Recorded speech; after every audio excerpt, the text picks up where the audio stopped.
चल रहा था। किसी भी दिन और किसी भी समय उसे अस्पताल जाना पड़ सकता था।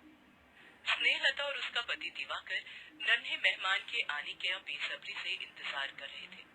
एक रात जब दिवाकर गहरी नींद में था, तभी उसके कानों में स्नेहलता के कराहने की आवाज सुनाई दी। आह, आह, दिवाकर, दिवाकर। दिवाकर बिस्तर पर तुरंत उठकर बैठ गया। क्या हुआ स्नेहलता? दिवाकर, दिवाकर पेट में बहुत दर्द हो रहा है। जल्दी से डॉक्टर के पास मुझे ले चलो। दिवाकर ने गाड़ी निकाली और अस्पताल की ओर चल पड़ा। उसके घर से अस्पताल की दूरी 15 किलोमीटर के करीब थी। रात काफी हो चुकी थी, इसलिए सड़कें लगभग सुनसान थी। वो धीरे धीरे कार लेकर अस्पताल की ओर बढ़ रहा था। तभी उसकी एक नजर एक आदमी पर पड़ी, जो हाथ के इशारे से गाड़ी रोकने के लिए कह रहा था। भाई साहब, गाड़ी रोकिए भाई साहब। दिवाकर ने देखा कि एक आदमी अपनी गर्भवती पत्नी के साथ रास्ते के किनारे खड़ा है। उसने अपनी कार उसके पास जाकर रोक दी। भाई साहब, ये मेरी पत्नी है, इसे प्रसव पीड़ा हो रही है। मुझे इसे लेकर अस्पताल जाना है, लेकिन देखिए ना, कोई हमें लिफ्ट ही नहीं दे रहा है। प्लीज हमें अस्पताल पहुंचा दीजिए ना। अरे हाँ, क्यों नहीं, आइए बैठिए, मैं भी अस्पताल ही जा रहा हूँ। मेरी पत्नी का भी यही हाल है। वो दोनों दिवाकर की कार में बैठ गए। अभी मुश्किल से दिवाकर 3 किलोमीटर भी नहीं गया था कि उस आदमी ने अपनी कमर से पिस्तौल निकाली और दिवाकर की कनपटी पर लगा दिया। रोको, गाड़ी रोको। अरे ये क्या कर रहे हैं आप पागल तो नहीं हो गए? चुपचाप गाड़ी से उतरो और इसकी चाबी हमारे हवाले कर दो। क्यों कर दूं तुम्हारे हवाले? हाँ, तुम सवाल बहुत करते हो। सुनो, हमारे पास इतना टाइम नहीं है कि तुम्हारे सवाल का जवाब दें। चलो, चाबी निकालो और अपनी पत्नी के साथ उतरो गाड़ी से। दिवाकर, ये लोग कौन है? वे दोनों पति पत्नी लुटेरे थे, जो रात के अंधेरे में लोगों से उसकी कार या मोटरसाइकिल लूटा करते थे और फिर उन्हें चोर बाजार में बेच देते थे। रास्ते से गुजरने वाले लोग उनके झांसे में इसलिए आ जाते थे कि वो बताता था कि उसकी पत्नी गर्भवती है, लेकिन ऐसा था नहीं। वो औरत अपने कपड़े के नीचे कोई तकिया या कुछ और लगा लेती, जिससे लोगों को उसका पेट पूरा लगता और वे समझते कि वो गर्भवती है। दिवाकर और स्नेहलता कार से उतर गए। तुम लोग ये ठीक नहीं कर रहे हो। ये तो लोगों के विश्वास का खून है। ओ भाई, ज्यादा लेक्चर मत दो। इधर स्नेहलता का दर्द बढ़ता जा रहा था। वो बार बार कराही जा रही थी। उसका दर्द दिवाकर से देखा नहीं जा रहा था, इसलिए वो उस लुटेरे से भिड़ गया। देखो, मेरी पत्नी की हालत बिगड़ रही है। मुझे इसे लेकर अस्पताल पहुंचना जरूरी है। मुझे जाने दो। दिवाकर की इस बात पर उस आदमी के साथ जो औरत थी, उसने गुस्से में स्नेहलता को एक लात जोर से मारी। वो बेचारी चीख पड़ी। ओए, अपने पति को बोल कार की चाबी हमारे हवाले कर दे, नहीं तो तू अस्पताल नहीं जा सकेगी। स्नेहलता और भी जोर से कराह रही थी। अब तो दिवाकर का गुस्सा भड़क गया। उसने उस आदमी को धक्का मारकर स्नेहलता के पास जाने की कोशिश की, लेकिन उस आदमी ने उसके पेट में गोली मार दी। उसके बाद उन दोनों ने दिवाकर के हाथ से चाबी छीनी और उसकी कार लेकर भाग गए। दिवाकर के पेट से खून निकल रहा था, फिर भी उसने स्नेहलता को अपनी गोद में उठाया और अस्पताल की ओर भागा, लेकिन उसकी हिम्मत जवाब दे रही थी। तभी उसकी नजर एक झोपड़ी पर गई। वो स्नेहलता को लेकर उस झोपड़ी में गया और उसका दरवाजा खटखटाने लगा। दरवाजा एक बूढ़ी औरत जिनका नाम कौशल्या था, उन्होंने खोला। कौन है आप लोग? और ये चोट कैसे लगी आपको?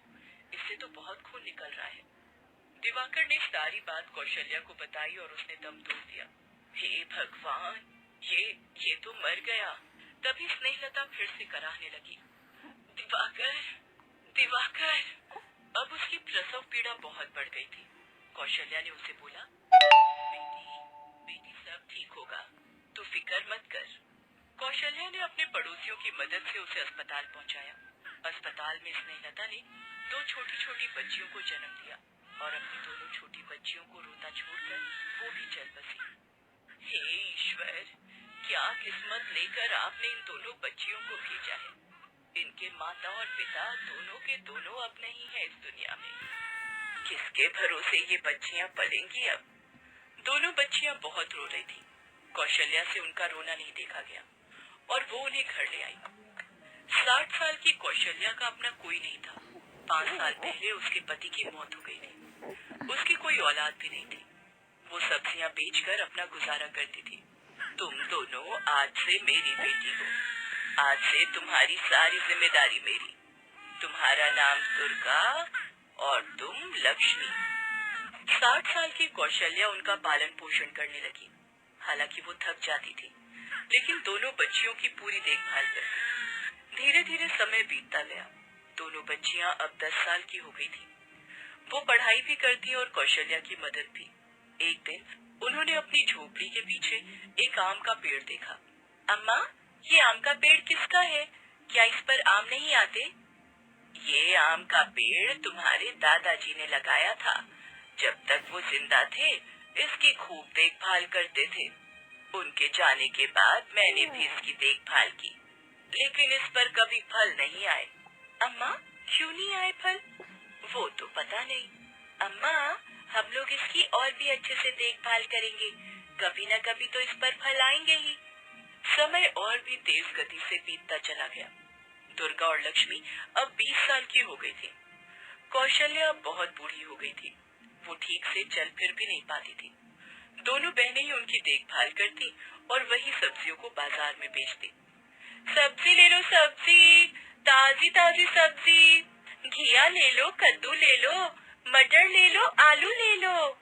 वो सब्जियां बेच तो रही थी, लेकिन उनकी आमदनी ज्यादा नहीं थी, क्योंकि उनके पास जगह बहुत ही थोड़ी सी थी और उस थोड़ी सी जगह में जितनी सब्जियां होती वो उगाती। हालांकि वो आम के पेड़ की खूब देखभाल भी करती, खाद पानी डालती, कीड़ों की दवा देती, लेकिन उस पर कभी फल आए ही नहीं। लेकिन एक सुबह जब लक्ष्मी और दुर्गा की नजर आम के पेड़ पर गई, तो वे चौंक गई। उन्होंने देखा कि आम के पेड़ पर कुछ फल आए हैं। अम्मा, अम्मा, वो ये बात अपनी अम्मा को बताना चाह रही थी। वे भागकर अंदर गई तो उसने देखा कि अम्मा तो बेहोश पड़ी है। अम्मा, अम्मा, क्या हुआ अम्मा? उठो ना अम्मा।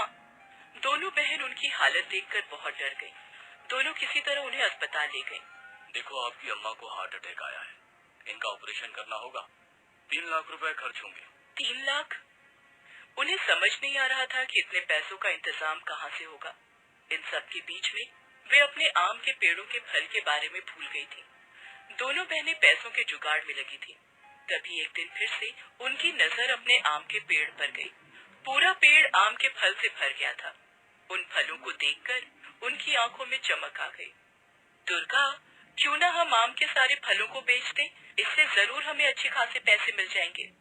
उन्होंने एक व्यापारी से बात की। व्यापारी उनके घर पर आया और आम के फल का स्वाद चखा। उन आमों का स्वाद अद्भुत था। व्यापारी ने जैसे ही उसे अपने मुंह में लिया, ये सचमुच बहुत ही स्वादिष्ट है। मैंने ऐसे आम कभी नहीं खाए। मैं पेड़ के सारे आम के 4 लाख रुपए दूंगा। आपको मंजूर है? लक्ष्मी और दुर्गा के लिए और क्या चाहिए था। उन्होंने सारे फल बेच दिए और अम्मा का इलाज करवाया। अम्मा पूरी तरह ठीक होकर आ गई। उन्होंने बाकी के पैसों से और भी आम के पेड़ लगाए और उनकी भी देखभाल पूरी मेहनत से की। अम्मा देखना, एक दिन ये सारे पेड़ भी लग जाएंगे और इन पर भी खूब सारे फल आएंगे। धीरे धीरे उन पेड़ों में भी खूब सारे फल आए। उसके बाद तो उन आमों ने उनकी किस्मत अपनी तरह ही सुनहरा कर दिया। कल तक झोपड़ी में रहने वाली और दुखों में अपना जीवन बिताने वाली अम्मा की उन अनाथ बेटियों ने आम के व्यापार से न सिर्फ पक्का घर बनवाया, बल्कि आम के अचार की फैक्ट्री की शुरुआत भी की, जिससे कई लोगों को रोजगार मिला और वे दूसरों के लिए प्रेरणा का स्रोत बनी। दोस्तों, आप हमारे चैनल को जरूर सब्सक्राइब करें। दोस्तों YouTube पर आप